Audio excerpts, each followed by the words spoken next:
Dahil po yan ay bobo. Tanga po yan, hindi niya alam ang kanyang ginagawa.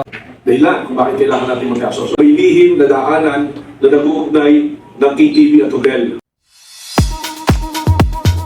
Vehemently dinideny nitong si Mike Defensor at sinasabi niya nga na hindi totoo ang mga pinagsasasabi ni Melvin Matibag at huwag kayong maniwala kay Melvin Matibag, ang sabi ni Mike Defensor.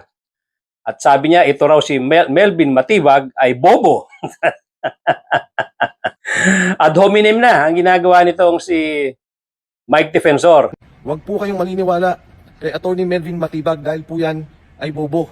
Tanga po yan, hindi niya alam ang kanyang ginagawa. Kung ang paniniwala mo, napakalakas ng iyong depensa. Kung ang paniniwala mo, wala naman talagang kaso laban sa'yo. Hindi ka aabot sa ad hominem . Hindi ka aabot doon sa pag-atake personally doon sa tao. Dahil nga, sa pag-iisip mo, ay napakalakas ng depensa mo.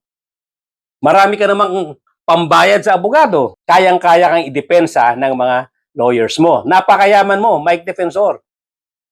So, hindi ka dapat umabot sa ganon. Dito sa mga pinagagawa mong depensa, dito sa ginawa mo sa FB Live mo,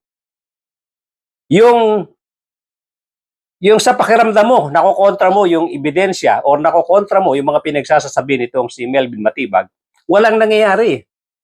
Walang kasaysayan. Walang ibig sabihin yung pag FB Live mo, pagpapakita mo doon sa building, ito yung opisina ko, ito yung hotel, ito yung ganito, ito yung ganyan. Wala kang napatunayan doon. Yan po ang Cliff Point. Yan yung aking opisina. Ayan, nakikita niyo may mga establishment. Nandiyan yung Korean restaurant, yung 7-Eleven.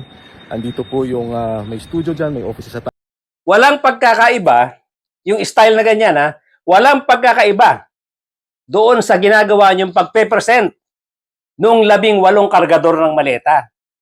Ang ginagawa nyo dito sa mga kargador ng maleta, puro pahapyaw. Wala kayong napatunayan. Kaya hindi ko maintindihan yung drama mo na sinasabi mong itong ginagawa ni Melvin Matibag ay politika at ginagawa ito para pagtakpan yung flood control project anomalies.